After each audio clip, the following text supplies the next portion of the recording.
IVM.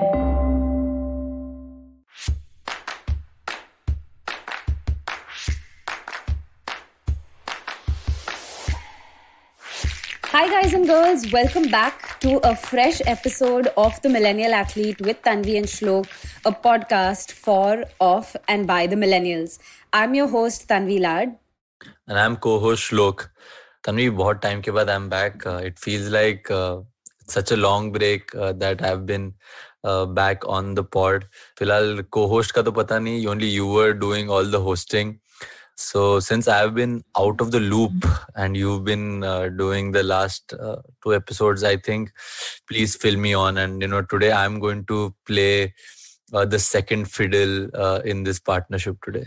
Well, before we get to, I think I have mentioned, a lot that in the previous episodes, that this is a podcast by Tanvi and Shlok, but it's probably only Tanvi and it was getting to me. So I'm glad that you're back. But, drum rolls, red carpet for Shlok and drum rolls because it is our 40th episode. I think time for a small pat on our backs. We've come a long way and feels good. What do you think? So 40th episode in season 2 along with the 16 episodes we did in season 1. So I would still count like total of 56 episodes because I know how tough it was to get this thing started, right? I still remember, I think April of last year, you randomly giving a call saying that, Shlok, let's start a podcast. I know we do this, banter every now and then, in 2019 that we should start something. But yeah, I mean, well over a year now doing this, podcasting. Now actually a pro on how to use softwares like Audacity. I still remember earlier recordings where we would have absolutely no idea how to edit. But overall, yeah, it's been an interesting, but yes, a learning experience. But now that I listen to myself in the first episode and I listen to myself now, I do think that we've come an extremely long way. Yeah, I think, when we started the podcast, the both of us were a bit lost, even personally.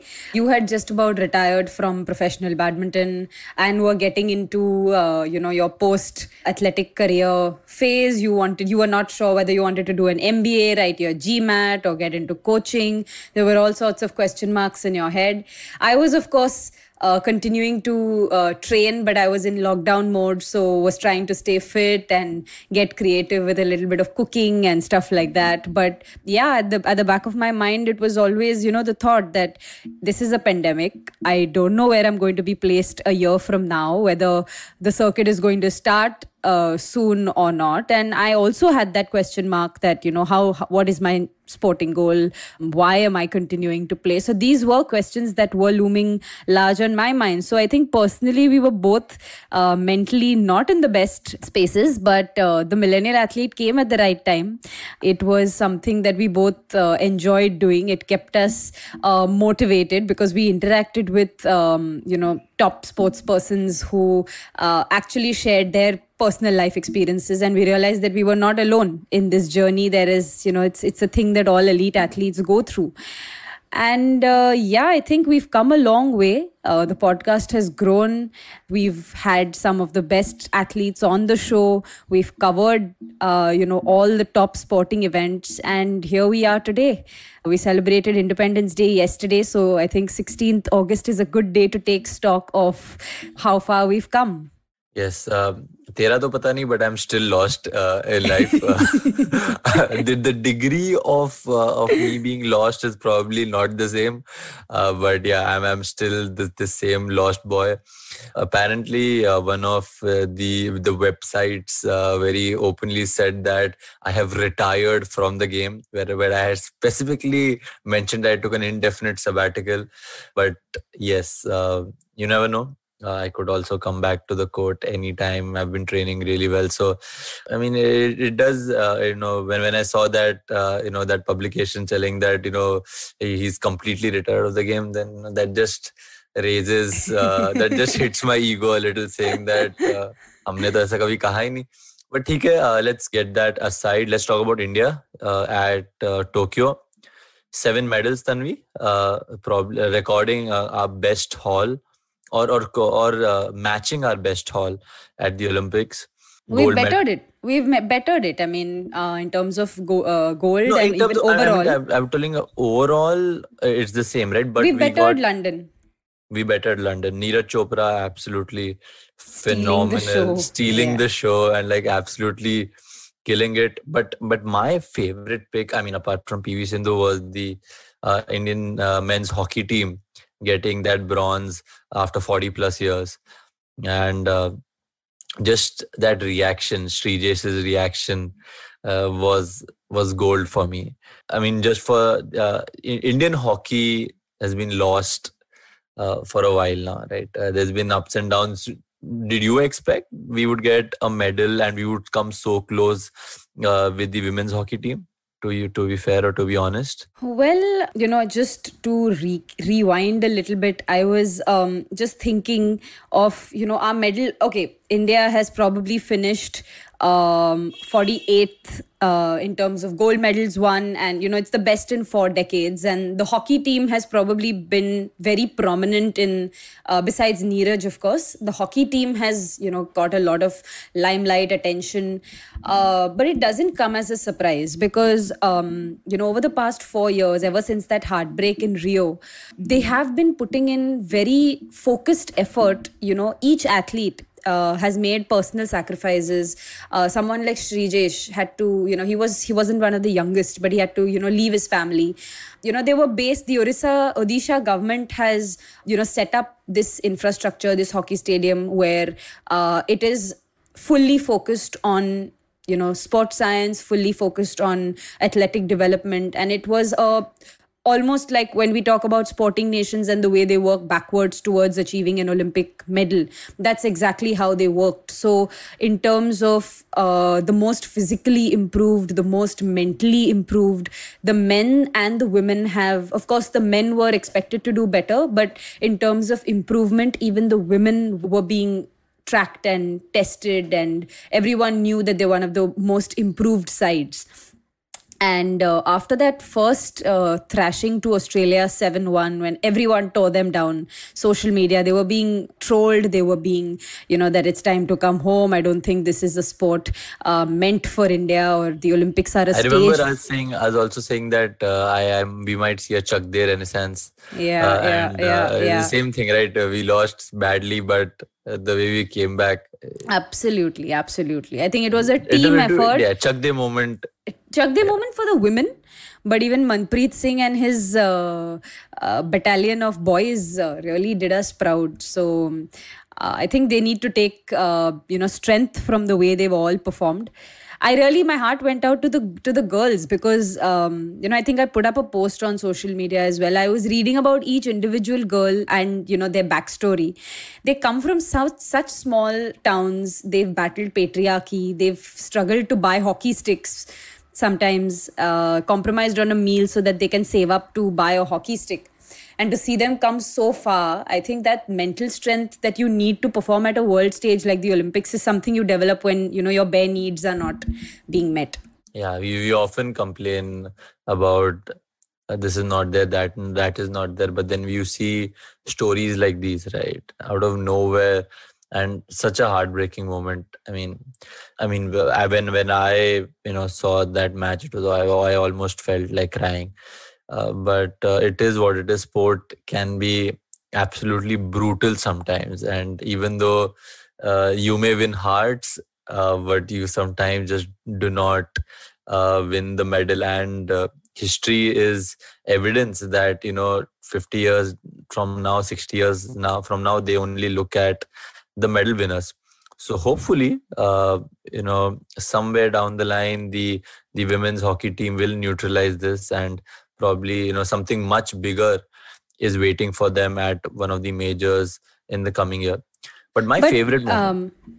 Sorry to cut you in, but it was heart-wrenching to see Vandana Kataria's family, the whole casteism issue that still seems to be associated with sport. I mean, makes me wonder, we have sporting goals, we're trying to be a sporting nation, but if the mentality of our sporting fans and our population doesn't change, are we even, if we want to be a sporting nation as a country, we need to be supportive towards athletes. The mindset of Gen Pop and sporting fans watching the athletes needs to change, because one win doesn't make you a winner and one loss doesn't make you, an absolute zero. But the whole caste issue, and we had, people outside her house, and there was a whole lot of controversy. So, I would really want that to change in the coming years. I mean, unfortunately, with the huge population we have, right? It is. I don't think that problem is going to go away. I was talking to some of my friends, from China, and they were telling that if they have so much pressure at the Olympics that if they do not do well, they get absolutely trolled at Weibo, which is their social media site. And you could actually see the Chinese athletes when they were on court that how much they want to win, because they know if they come back empty-handed, they probably won't have any kind of respect. And then you see somebody like Chen Long perform the way he did, unfortunately losing out to Victor Axelsen and still having that sportsman spirit. I think that is great. And speaking of sportsman spirit, Sindhu, Tai Tzu Ying's post after their epic semi-finals was, Sindhu coming to her and, congratulating her on her feat. I think that at that level, to keep your emotion aside and to just be, to show that kind of humanity, or this, I mean, it's unbelievable. I don't know how Sindhu does it. I don't think I could do it. Like after losing like an Olympic semi-final, to go there and like embrace your opponent that way. Maybe I could like 15 minutes after the match, but do you think you can do that right after the match? So in fact, Shlok, I was going to start off this segment by saying that we had 7 samurai who came back with medals. Obviously, being badminton players, the first on our list, because I mean, I would equate these medal winners to warriors. Besides being sports persons, they fought like true warriors. So, being a badminton player, my first pick would be PV Sindhu. For the way she fought after losing that, after losing out to Tai Tzu Ying, she came back and fought like an absolute samurai, like an absolute warrior. And that too against a good playing He Bingjiao. Against a very good playing He Bingjiao. So there was so much emotion. She really was on a mission. It was like life or death. Yeah. And and then to see her actually go and embrace Tai Tzu Ying, who lost out so closely on a gold medal. I mean, that girl has won every title in the book except an Olympic gold, so she really deserved it. And then Sindhu was like, "Oh yes, I have been there. I lost out by a similar margin to Carolina Marin at Rio, so I know what you're feeling."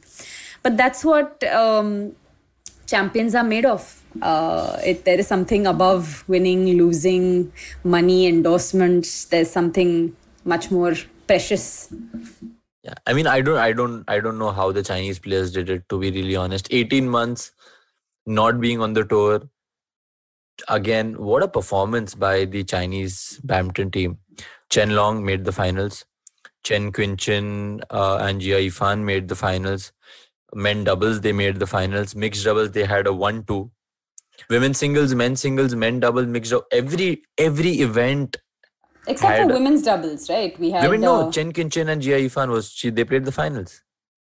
So every event where all eyes were on Japan and thinking that Japan would do as well as China did. And I mean, 18 months not on the tour, that just shows the preparation they did, right? Chen Yufei to win that gold medal.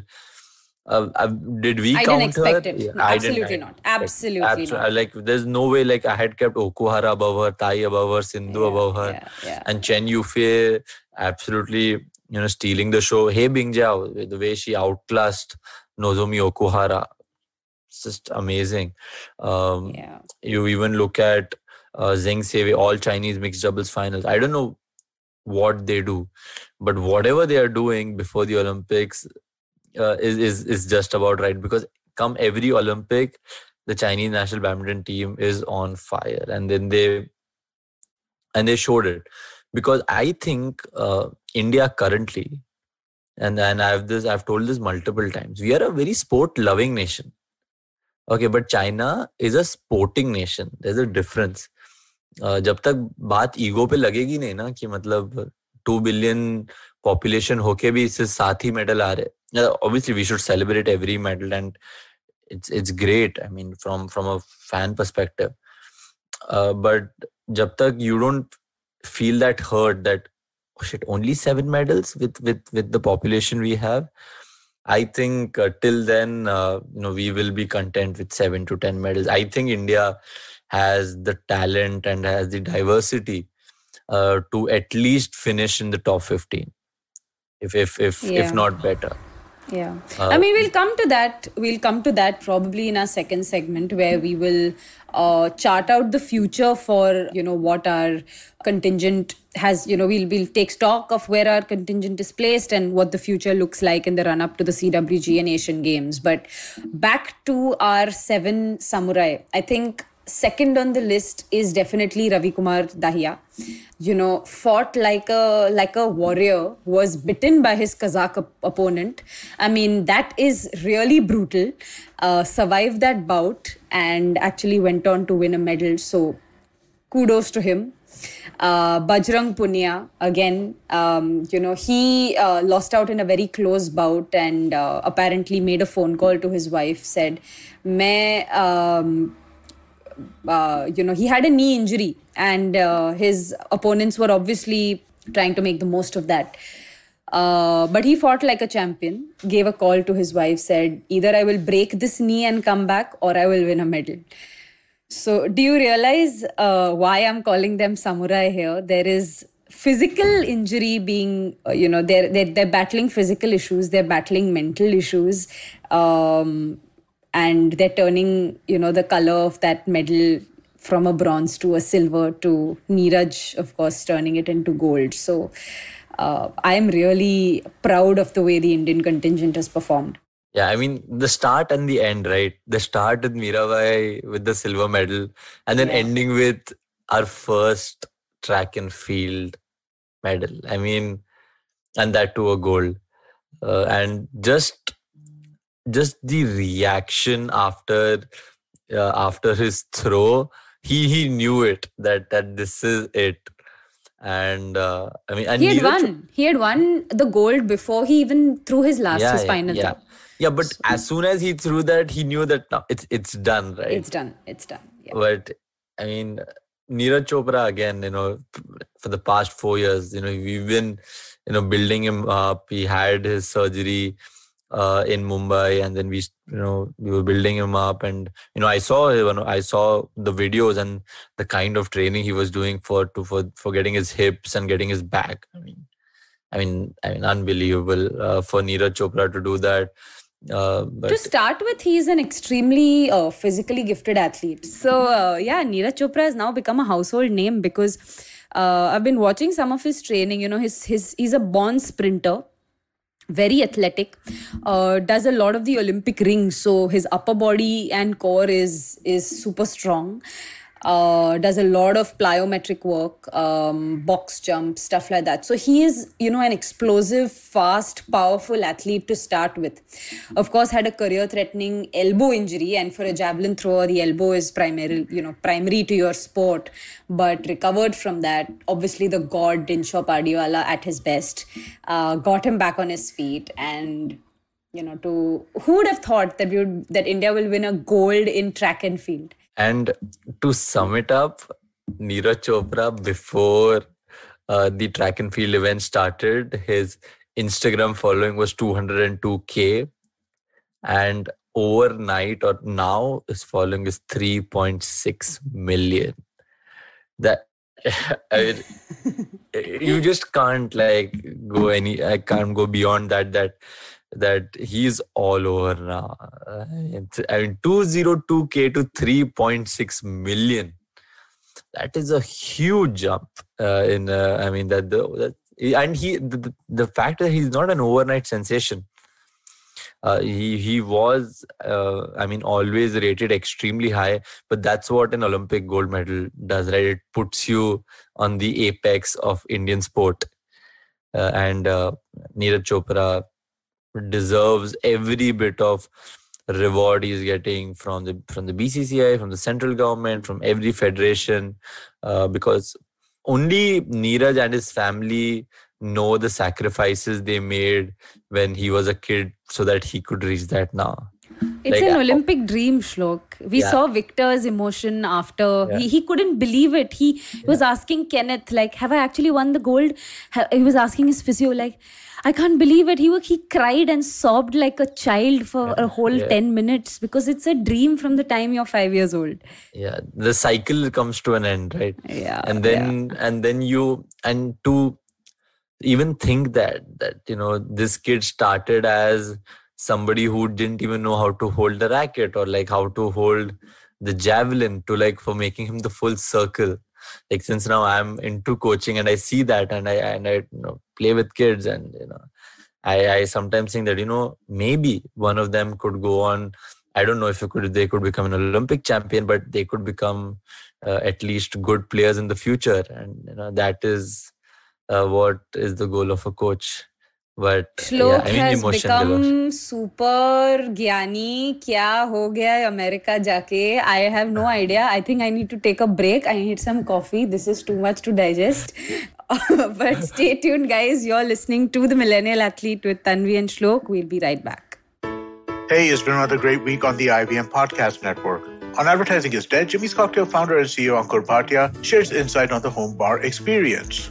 Hans, India's most widely read Hindi literary magazine, is now available as Hans Bani, a podcast on the IVM network. Do check out curated stories, poems, ghazals, and a whole lot more. For a glimpse of Marathi culture through the ages, do check out Marathi Kid Tun for a glimpse of sweet nostalgia. Did you know people pay more attention to YouTube ads than TV ads? Get smarter with Sid as he explores some of the reasons. On The Habit Coach, Ashton talks to Angus Nelson, and they talk about manhood, myths, coaching, and a whole lot more. And on The Wire Talks, learn more about the unrecognized women screenwriters of Bollywood. Do follow us on social media. We're IVM Podcast on Twitter, Facebook, Instagram, and LinkedIn. And remember, if you're enjoying this show or any other show for that matter, please do tell a friend. That's really helpful for us. And finally, we'd like to thank the sponsors on the network this week: Siet Cred, Bank of Baroda, Intuit India, and CoinSwitch Kuber. We really do appreciate the support.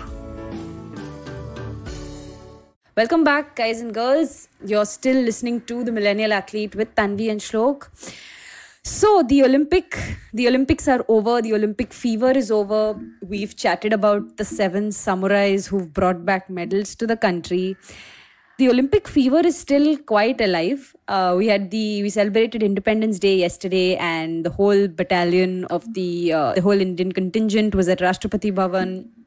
Chirag Shetty, our very own favorite, was killing it on Instagram with all pictures of him at the Red Fort. Sri Hari was there. Mana Patel was there. Our very own Sai Praneeth was there. So it was a proud feeling to see all of them interact with the PM and have their moment of glory. But the Paralympics is going to begin now. So that is still on. It's going to be the 16th edition of the Paralympic Games, and we have 593 events across 22 disciplines. A total of 54 para-athletes will represent the tricolor across 9 sports in the event. These games will see an introduction of badminton for the first time, and taekwondo, so it's special for us too, as it's replacing sailing and 7-a-side football. And we've got a young gun to watch out there. Palak Kohli is been a household name in para badminton for a while now. But apart from that, we've got Devendra Jajaria. I'm expecting a podium finish from him. Javelin throw, possibly taking inspiration from Neeraj Chopra. We've got Mariappan, the high jumper, who is also one to watch out. Amit Kumar Sarowa in club throw and discus throw. You've got Soman Rana in seated shot put, Praveen Kumar and Nishad Kumar in high jump. So there is still sporting action there. And we hope that, the support for the Indian para-athletes also continue on Twitter. Absolutely. I think I was chatting with Mansi Joshi a couple of days ago, and she seemed very positive, very excited.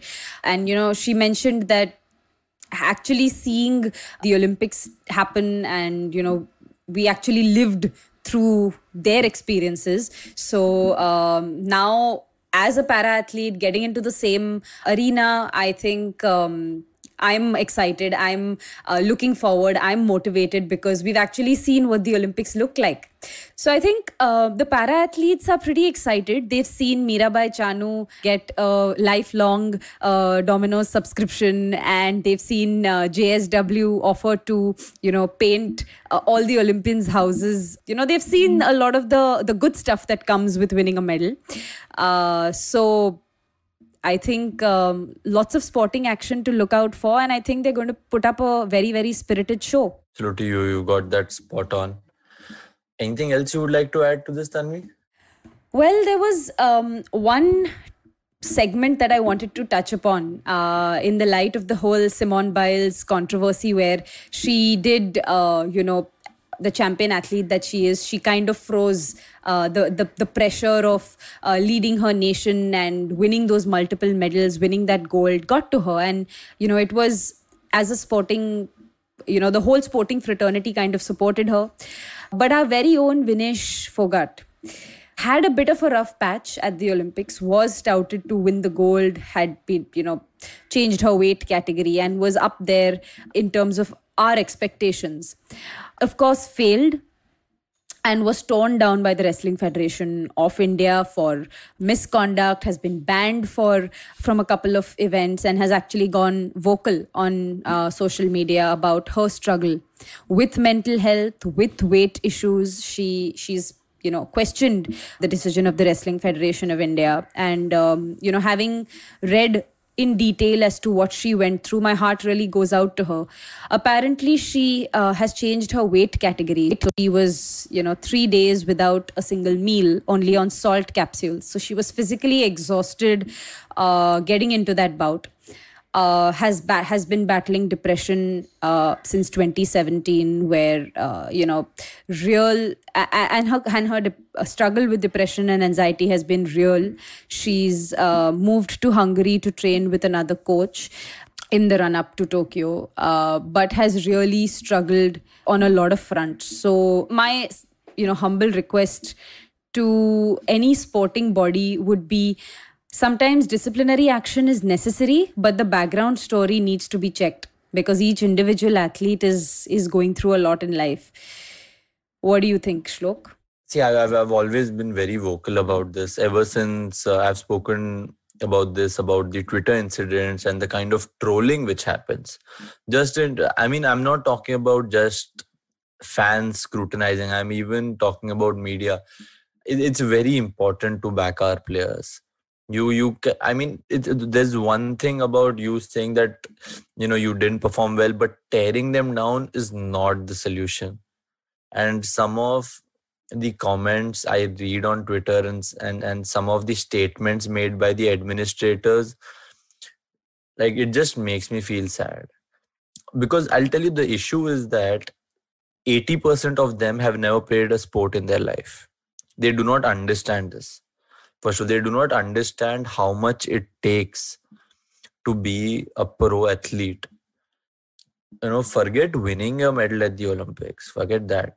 Just making it to the Olympics in a country of over 2 billion, you get selected to play in the Olympics. That's a huge deal, So first of all, anybody who says that Vinesh Fogart wasn't probably deserving to go there, screw you. No.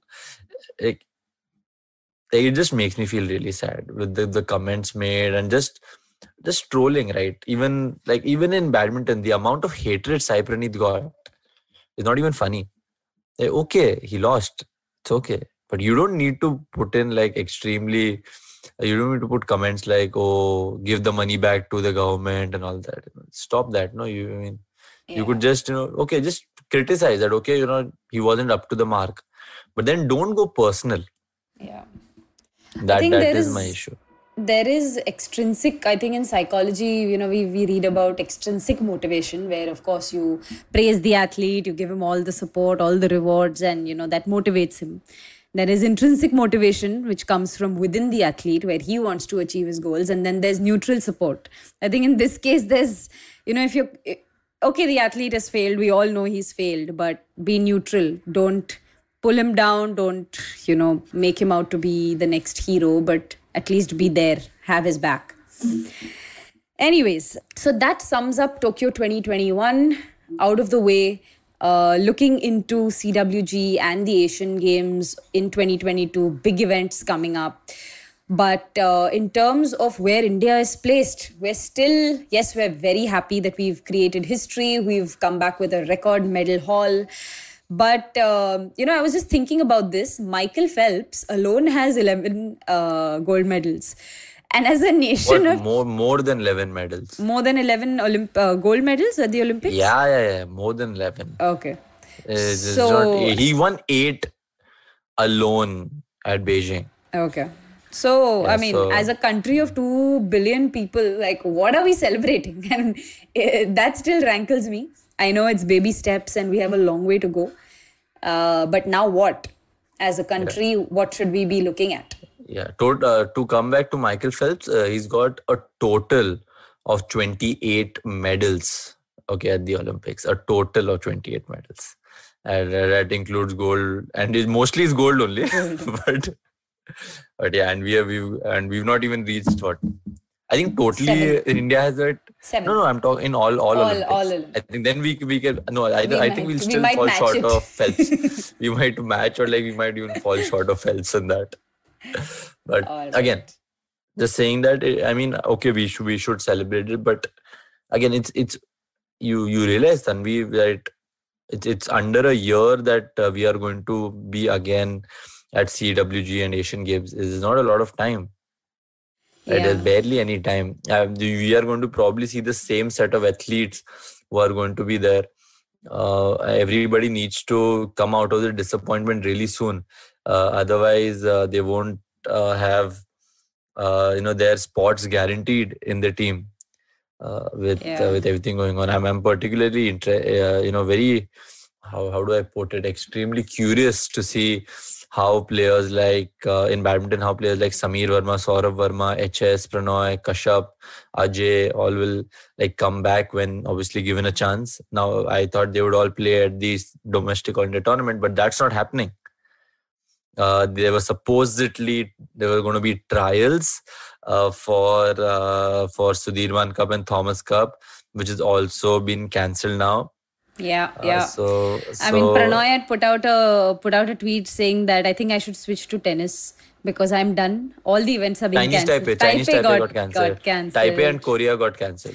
But look at the mental state of our athletes who are probables for the upcoming tournaments. Olympians have come back on a bit of a high, and managing their minds is going to be tricky. Someone like a Neeraj Chopra is going to be flooded with endorsements, flooded with PR events, and he's going to have to, if he has a sporting goal coming up, he needs to balance it out. He needs to get his mind in order because the skill is obviously there. But talking of the athletes who are aspirants, they really need to pull themselves out of the dumps. Yep, absolutely. And let's just be optimistic about it. If we don't understand as athletes that if we can't back them, we cannot expect the general public of India to back them. So I would still like to believe in all of the athletes who probably even didn't make it, and I hope for a special performance at CWG and Asian Games. But yeah, apart from that, some more sporting action though. The Premier League is back. I don't know how much football is covering for that, but I have to say that Chelsea is off to a good start, 3-0. Great. I don't care about any other team, so that's good. India-England test. England is slightly on a high. India's right now, on the day we are recording, India's got a 166 run lead. moving in towards the end of their second innings. So that is again interesting. Sorry, Edges and Sledges. I stole that limelight for a bit. But apart from that, I think we've basically covered everything.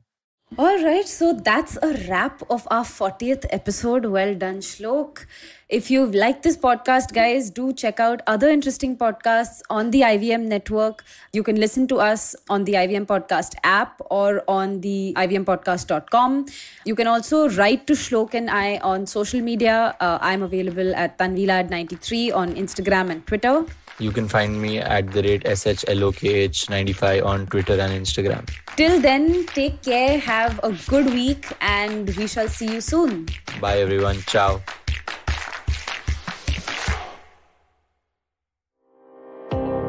Do you wonder why China does the things that it does? Or want to know how we could improve online privacy? Or perhaps you're thinking about how we can kickstart India's economy? If you'd like to search for the answers to such questions, check out All Things Policy, a daily public policy podcast that covers everything from employment figures to aircraft carriers. Tune in from Monday to Friday for new episodes and fresh takes. Namaste, this is Cyrus Brocha. I am part of the government cancel culture program to remove rubbish off all the different streams available. So what we have is all the collected rubbish we put together on our show. It's called Cyrus Says. It's on IVM Podcast. You have to watch it and listen to it. It's on our app. It's on our website. It's on the YouTube channel. It's on Facebook. There are many different ways. Don't bother me and ask me how. You have to find out. We talk to different personalities. Many of them are known. Some are just people we meet downstairs and invite them up for chai. But the point is, it's fun and it's very therapeutic. So please join in and listen to Cyrus Says.